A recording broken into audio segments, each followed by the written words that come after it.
Class 6 তোমাদের যে নতুন প্রশ্নবিচিত্রা বেরিয়েছে রায় ও মার্টিনের, সেই প্রশ্নবিচিত্রার আমরা গণিত বিষয়ের অলরেডি 4টে স্কুল, প্রথম 4টে স্কুল কিন্তু অলরেডি ভিডিও আপলোড করে দিয়েছি।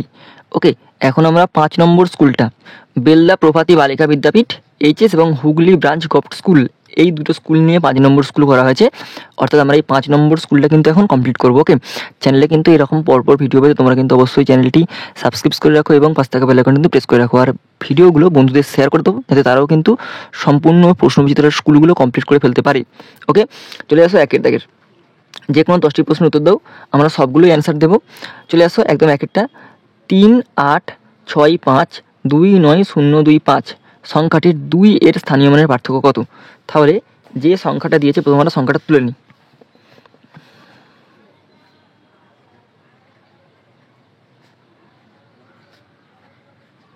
দেখো প্রথম সংখ্যাটা নোট করলাম। এখানে দেখো এই একটা 2 আছে আর এই একটা 2 আছে, এই দুটো 2 এর আমরা স্থানীয় মানের পার্থক্য কত মানে বার করব। তাহলে এই 2 এর দিয়ে নিচে 2 বসালাম, এখানে একটা 0, দুটো 0, তিনটে 0, চারটে 0, মানে একটা, দুটো, তিনটে, চারটে সংখ্যার জন্য একটা, দুটো, তিনটে, চারটে 0 নিলাম। এবার এখানে 2 আছে তাই এর তলায় 2 বসালাম, একটা 0 দিয়ে বিয়োগ করব। বিয়োগ করলে কত হবে দেখো, 0 0 0, 2 থেকে 10 বাদ দিলে হবে 8, হাতে 1, 1 থেকে 10 বাদ দিলে হবে 9, হাতে 1, 1 থেকে 10 বাদ 9, হাতে 1, তাহলে 1 9 9 8 0, এটা কিন্তু উত্তর বেরোচ্ছে। তাহলে কত হবে, দুটো 2 এর স্থানীয় মানের পার্থক্য হবে 1 9 9 8 0, এটা। ওকে, এবার চলে আসো 2 এর দাগের।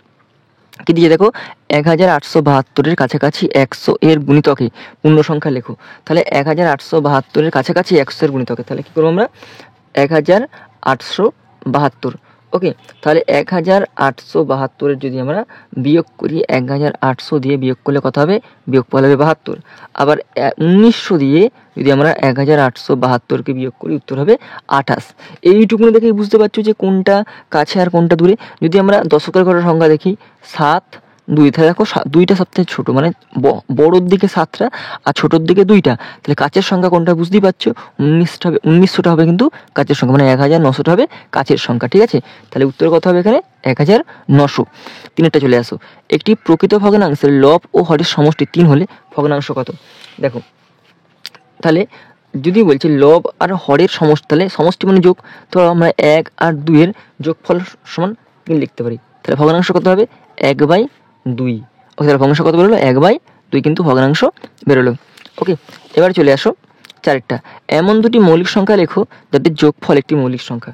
ধরো আমি বললাম যে 2 একটা মৌলিক সংখ্যা, 2 একটি মৌলিক সংখ্যা, একটি মৌলিক সংখ্যা, মৌলিক।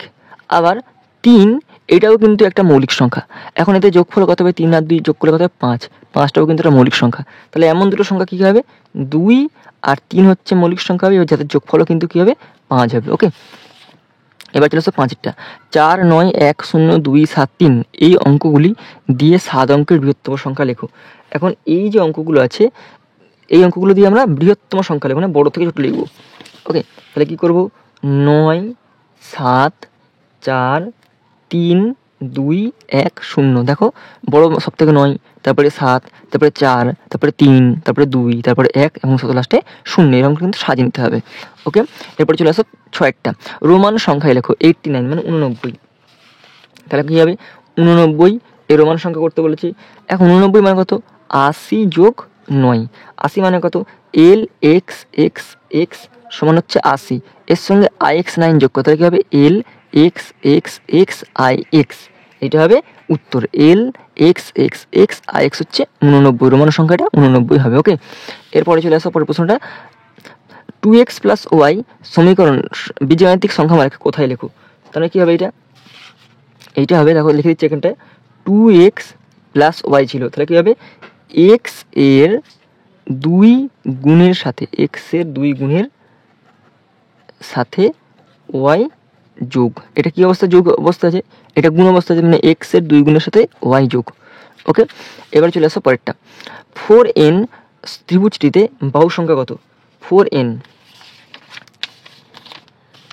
দেখো 4n এই ত্রিভুজটার বাহু সংখ্যা কত হবে, তাহলে কী হবে 3 গুণিত 4n, 3 4 কত 12n, তাহলে কত হবে 12n হবে বাহু সংখ্যা। ওকে, 12n। এরপরে চলে আসো, প্রদত্ত সংখ্যামালাটিকে কোথায় লেখো? p/3 - 4 দিচ্ছে, p p/3 মাইনাস 4।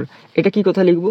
বলতে হবে যে p এর 1/3 থেকে তৃতীয়াংশ থেকে 4 কম।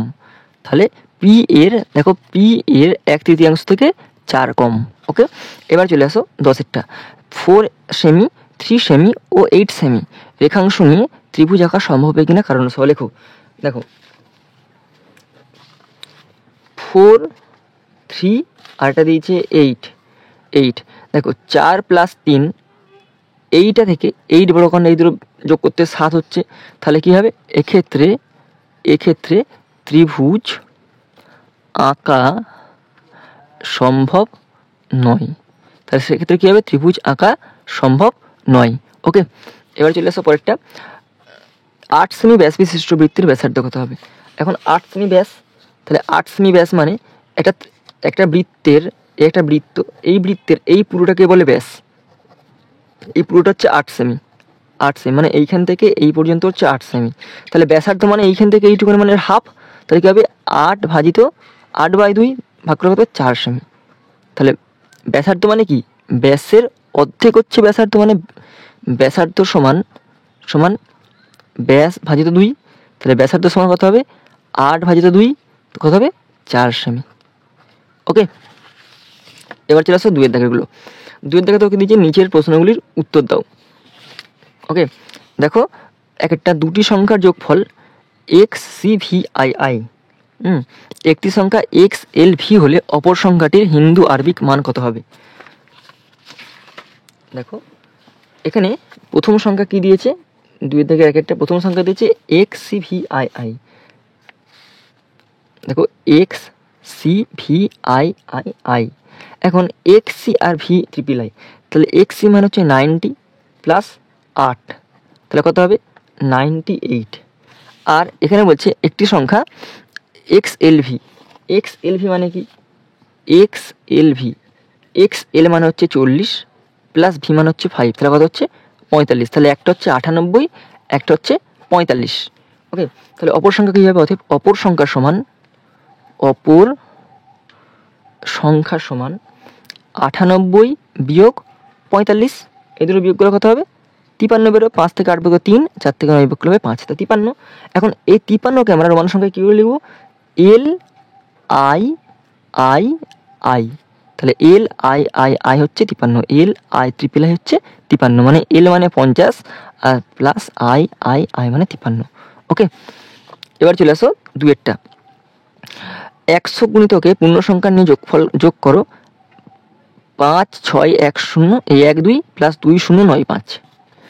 দেখো কি দিয়েছে 2এরটা? 5, 6, 1, 2 এর সঙ্গে যোগ করতে হবে 2, 0, 9, 5। ওকে, দেখো এখন এইটা আর এইটাকে কি করতে হবে? বলছে এর 100 গুণিতক। তাহলে এই যে 5, 6, 1, 2 এর কাছের 100 গুণিতক কত হবে? 5, 6, 0, 0। আর এইটার কাছের গুণিতক কত হবে? 2, 1, 0, 0। ওকে, মানে 2100 হবে আর 5, 600 হবে। এই দুটো যোগগুলো কত হবে? 7, 7, 0, 0 মানে 7700। ওকে, ক্লিয়ার? এরপরে প্রশ্ন চলে আসো। বর্তমানে রাম ও রহিমের বয়সের সমষ্টি 2x + 2y বছর। 10 বছর আগে তাদের বয়সের সমষ্টি কত ছিল? 10 বছর পরে তাদের বয়সের সমষ্টি কত হবে? তাহলে 3 নম্বরটা কি করতে হবে? লিখতে হবে বর্তমান বয়সের সমষ্টি। বর্তমান বয়সের সমষ্টি কত? 2x + 2y বছর, তাই তো? তাহলে আগে আর পরে, এখন পিতা প্লাস পুত্র। 10 বছর যদি পিতার বয়স কমে তাহলে পুত্র 10 বয়স কমবে, 10 বছর কমে, তাহলে 10 কত? 20। এখন আগে বললে কি হবে? বিয়োগ হবে। তাহলে 2x + 2y - 20। এটা হচ্ছে কি? 10 বছর আগের বয়স। আবার 2x + 2y + 20 হলে কী হবে? 10 বছর পরের বয়স। ওকে, তাহলে 10 বছর আগের বয়স হলে কী হবে 2x + 2y - 20, 10 বছর পরের বয়স হলে কী হবে 2x + 2y + 20। ওকে, ক্লিয়ার হলো? এবার চলে আসো চারেরটা চারটা কী দিচ্ছে, লাফিসা নাসিফা তার মায়ের, দেখো নাফিসা তার মায়ের থেকে 22 বছরের ছোট। নাফিসার বর্তমান বয়স x বছর হলে 4 বছর তাদের বয়সের সমষ্টি কত হবে? তাহলে কি লিখবো, নাফিসা তার মায়ের থেকে 22 বছরের ছোট। ওকে, এখন নাফিসার বর্তমান বয়স x বছর হলে 4 বছর পর তাদের বয়সের সমষ্টি হবে, 4 বছর পর বয়সের সমষ্টি কত হবে? এখন দেখো, এখন x বছর, এর সঙ্গে কী করবো +22 যোগ করব।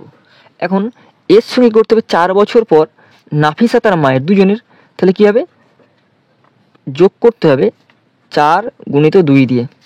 এখন x + 22 + 4 × 2 = 8, তাহলে x + 22 = 30, তাহলে কত হচ্ছে x + 30 বছর।